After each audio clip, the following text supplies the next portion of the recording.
Chapter 11. The Dark Fairy's Gift.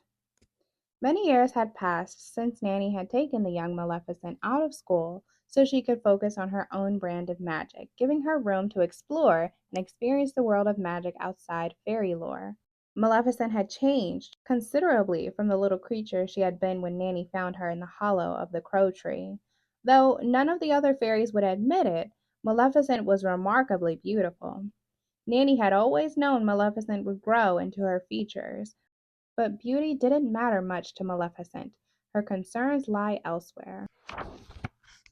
One bright sunny morning, she and Nanny were sitting at the kitchen table. They were sipping their tea out of black and silver teacups and enjoying the black currant scones Nanny had baked earlier that morning. Nanny could tell Maleficent had something she wanted to announce. Maleficent was always making declarations of some sort, about a spell she had just mastered or a new subject she wanted to tackle. But this particular announcement took Nanny by surprise. "Nanny, I think I would like to sit for the fairy exams," Maleficent finally said. Nanny cast an uneasy eye on her daughter. "Why? Your magic far surpasses fairy magic, so why bother?" "Because I want to master all manners of magic, and I don't want to give those flighty fairies an excuse to mock me. Besides, I've perfected my means of teleporting from one place to the next. Really, there's no reason I shouldn't become a wish-granting fairy if I chose to be one," Maleficent argued. "Do you want to be one, my dear?" Nanny asked. "I never imagined you would be inclined to such things. Why shouldn't I? I am a fairy, after all, and I shouldn't shrink from any school of magic simply because my old classmates were unkind," Maleficent reasoned. "Besides, I've been practicing, and I think I'm ready for exams. I will be eligible to take the exam tomorrow, if I recall correctly." "You do recall correctly, my dear, as always, and without fail," Nanny said with a sigh. "And I don't doubt you're ready for the exam. You could have taken it when you were 10. Although now that you're turning 16, it is the proper time to sit for the exam." Nanny seemed lost in her thoughts for a moment. "If you wish, you may take the exam. Far be it from me to hold you back from furthering your education. Since most of your education has been either self-taught or taught by me, it's not official. It will do you well to have a certificate to prove you have completed your fairy lessons. Though I thought you would spend your 16th birthday in some other fashion." Maleficent smiled. "Did you hear that, Diablo? I'm going to sit for my fairy exams." Diablo flew into the room, cawing in celebration, his wings outstretched. Nanny loved seeing Maleficent that happy, and Maleficent's relationship with Diablo, a new acquisition for her aviary, made Nanny smile. Though Maleficent still held a very special place for her crows, she loved her raven, Diablo, who never seemed to leave her side for very long. "Come on, Diablo, let's practice wish granting in the garden. I need to be perfect for my exams tomorrow." Nanny chuckled to herself as the two rushed into the garden. It had been a joke between the two of them that Maleficent had decided to name the raven Diablo. It was their way of poking fun at the fairies for having given Maleficent such a menacing name. Nanny had just stood to put another kettle on the fire when there was a knock at the door. "Come in!" she yelled in a cheery voice. It was her sister, the fairy godmother. "Ah, come in, sister. I just put some water on for tea. Would you like to come join me in a cup?" "Yes, please," the fairy godmother replied as she stepped into the cottage. Nanny took a cup from the cupboard that she knew her sister would fancy, a pretty opal-scent teacup that reflected different muted colors depending on the light. Nanny placed the cup and teapot on the table, pretending she didn't know why her sister had come by for a visit. The truth was, her sister never came over. They weren't the sort of sisters who met for tea, but Nanny made a pretense that they were. Secretly, she wished that they were that sort of sisters. The fairy godmother cleared her throat. "I'm here because I was passing by and I noticed Maleficent practicing wish granting in the front garden." "Indeed she is," Nanny said as she poured the tea and put out the sugar cubes for her sister. The fairy godmother's normally pleasant face had contorted into a crooked frown. "What's troubling you, sister?" Nanny asked, pretending she hadn't already guessed. "Is Maleficent turning 16 tomorrow?" the fairy godmother asked. Nanny narrowed her eyes at her sister's question. Yes, she is, sister. The fairy godmother pursed her lips. How can you be sure? We don't know when she was born. Nanny smiled thinly, much in the same way her sister did when she was saying something unpleasant. You know our powers work differently. I can see time and can visit those times. I know tomorrow is her birthday. Well, 16 or not, as head mistress, you know a fairy cannot sit for exams without first successfully completing all the classes necessary to qualify her for the honor, the fairy godmother reminded Nanny. And as head mistress, I can make exceptions when I choose, Nanny said. I would make the same case for any fairy who had the same extensive knowledge as Maleficent. She has learned everything necessary to qualify her for the exams and more. I say she sits for them. The fairy godmother stood up from her chair, slamming her hands on the table. I don't understand what you see in this girl. Our powers may work differently, but I've seen her future in my dreams. She will bring you nothing but heartache. I've seen it, and so have you. Time is not fixed, sister, Nanny said, rebuking her. The future especially. You know this. She deserves a chance, and she certainly deserves the opportunity to have a future, which she wouldn't have if I hadn't come back and taken her in. Not this again. I won't have you condemning me for the rest of our many long lifetimes with this nonsense, the fairy godmother snapped. Nonsense? You left her in the cold. You left her alone with the crows. You didn't care if she lived or died. It's useless talking to you about this. You won't see reason. She is evil. You know what she is. Bring her for the exam if you wish. I can't do anything to stop you, but the decision to pass or fail her remains mine. Nanny shook her head. You are so fairy minded. If it doesn't fit inside your ideal version of the world, if it stands out in any way, then you want it ripped from your view. Maleficent is like a black orchid in a field of pink peonies. You're incapable of letting the orchid flourish. You would remove it because it looks out of place. You love Maleficent because she's an orchid, and you hate her because I do. Nanny was getting angry, angry at her sister for not being the sister she had always wanted and for being so close minded. But most of all, she was angry because she was worried her sister might be right. No, stop it. She's not right. You've raised a beautiful, intelligent, gifted young woman. You've given her every opportunity, and she will make you proud. Keep telling yourself that. Maybe one day you will actually believe it. The fairy godmother snapped, leaving before drinking her tea. She was angry, a feeling she hated. The fairy godmother liked herself always to be seen as happy and good, but that ideal version of her was never reflected at her in her sister's eyes. With a steely look, the fairy godmother passed Maleficent on her way out of the yard. Why does she hate me so much? Maleficent asked as she went back inside the cottage. She's just jealous, my dear. Don't you worry. Now help me get ready for dinner. We're having guests to celebrate your birthday, Nanny said in her usual calming tone. Now where's your pet?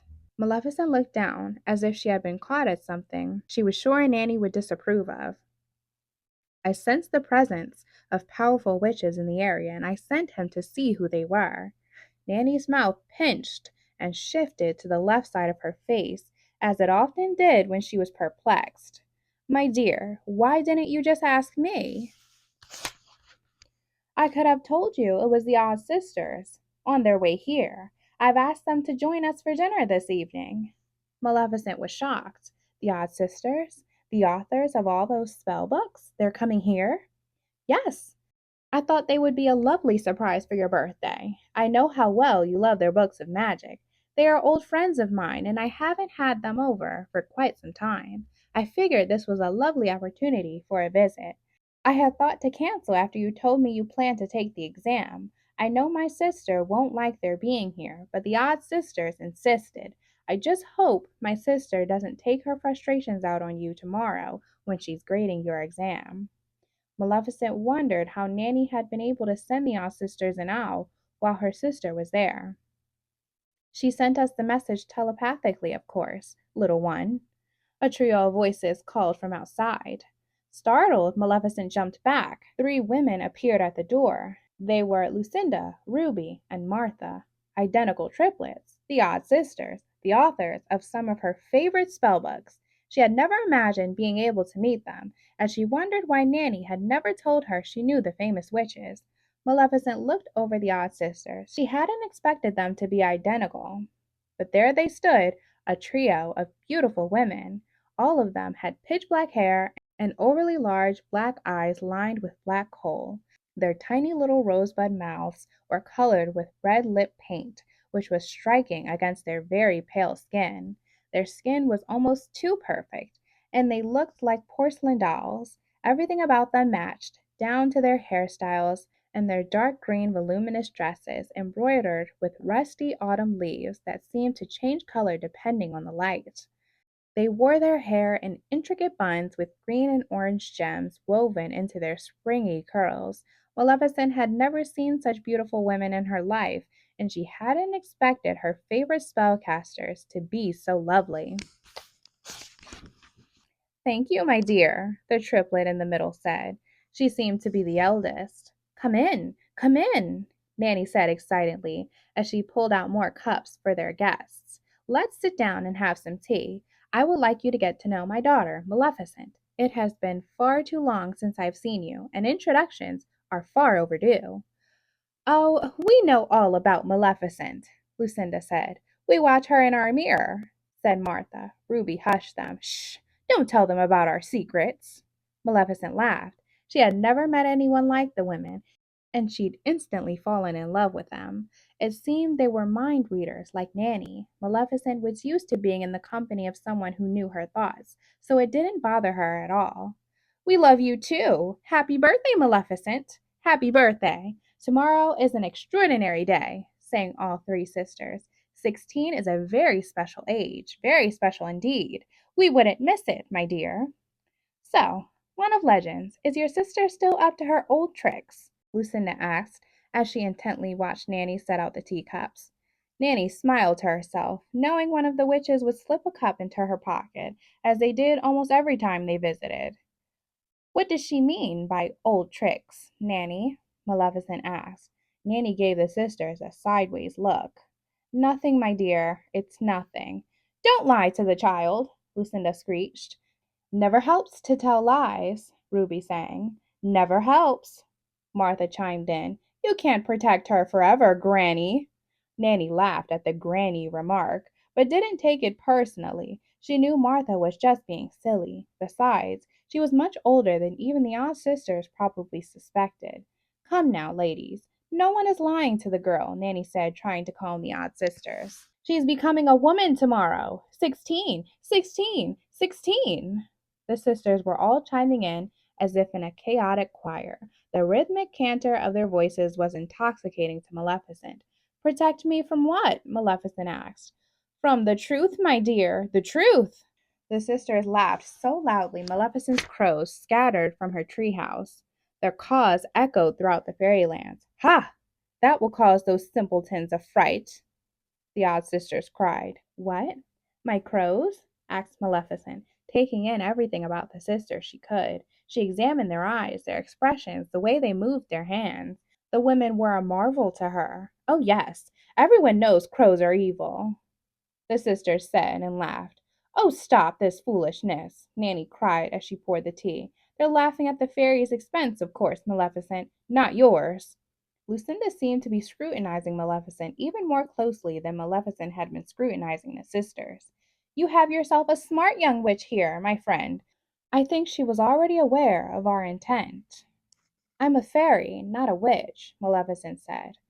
"Oh, you are a witch, my dearie, a truer witch than we've ever met," Ruby exclaimed. "Your powers may even surpass those of the one of legends some day," Martha squeaked. "Perhaps sooner than she expects," Lucinda said somberly. "But Nanny is a fairy too," Maleficent insisted. "You may have both been born fairies, but you are witches at heart. You do real magic," Lucinda cried. The sisters laughed so hard Maleficent thought the windows of their little cottage would shatter. "Besides, what is a fairy without wings, if not a witch, little one?" the sisters sang in unison, making Maleficent smile. Nanny loved to see her girl so happy, but was distracted by a sharp, burning smell. Oh, I almost forgot dinner! The witches laughed as Nanny rushed to the oven in a panic. You didn't burn the dinner, did you, Granny? Asked Ruby, making her sisters laugh even harder. No, I didn't, thank the gods, said Nanny. Come now, let's eat. During dinner, they all discussed the exams that were to take place the following day. The witches were careful not to do or say anything that would give the fairy godmother cause to think Maleficent had cheated in any way. Oh, I think Circe is going to love pretending to be a princess in need tomorrow, Ruby said as she picked at her food, pushing it around her plate. Circe? Asked Maleficent. She is the odd sister's much younger sister. She will be playing the part of a charge for the examination. We usually ask friends to bring their sons and daughters, or little brothers and sisters, for the exam. Since the odd sisters were already coming to visit for your birthday, I thought they could bring Circe to the exam. None of the students have ever met Circe, so it would make the exam experience more realistic, Nanny explained. Is she my age? Maleficent asked. Martha shook her head. No, dear, much younger. But I dare say, one day, when the age difference no longer matters, you would be good friends. If everything if everything doesn't go to plan, Lucinda said, finishing Martha's prediction. If the stars do not align, sang Ruby. Oh yes, you may be friends. I see friendship, Martha added. Or disaster, they said together in a strange chorus. Nanny shot the odd sisters a dangerous look. They blinked back with worried expressions. Let's hope the stars do not align, Nanny said sternly. Maleficent noticed the strange exchange, but pretended it hadn't happened. Well, I wish she was here. I would like to meet her, Maleficent said. She was excited by the idea of meeting a witch closer to her in age. And give the scary godmother a reason to disqualify you?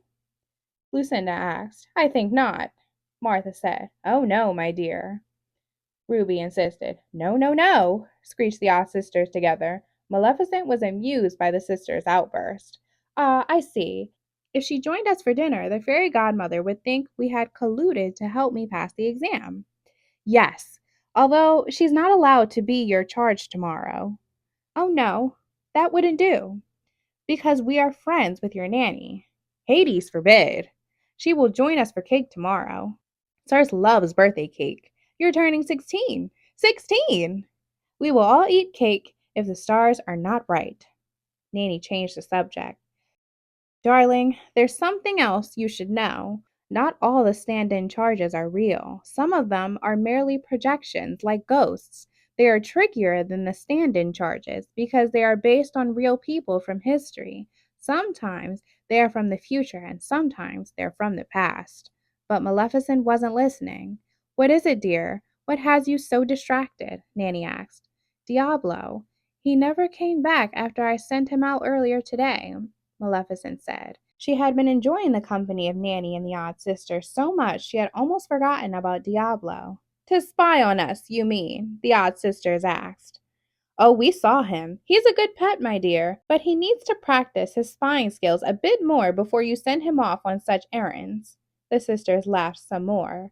I'm sure he's fine, little one, just taking the opportunity to fly about, Ruby said, cackling. Our cat, Flance, does the same, Martha said, laughing even harder.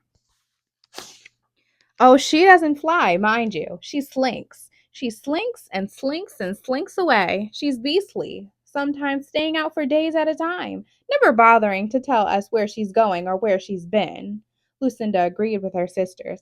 I wouldn't worry about it, dear. I'm sure your little devil is fine. Nanny put her hand on Maleficent's and smiled. I know you're enjoying our company, dear one, but you'd better get to bed. Your exam is rather early tomorrow morning. Can I sleep in my treehouse in case Diablo comes back? Nanny nodded. Yes, but do not stay up all night waiting for him. Everyone stood to hug Maleficent. Good night, Maleficent. Good night. We love you, Maleficent. Happy birthday. Maleficent couldn't remember ever being happier. She had a wonderful mother and nanny, and now 3 amazing witches in her life who loved her. Her 16th birthday was bound to be better than she had hoped. If only she weren't so worried about Diablo, everything would be perfect. Everything would be all right.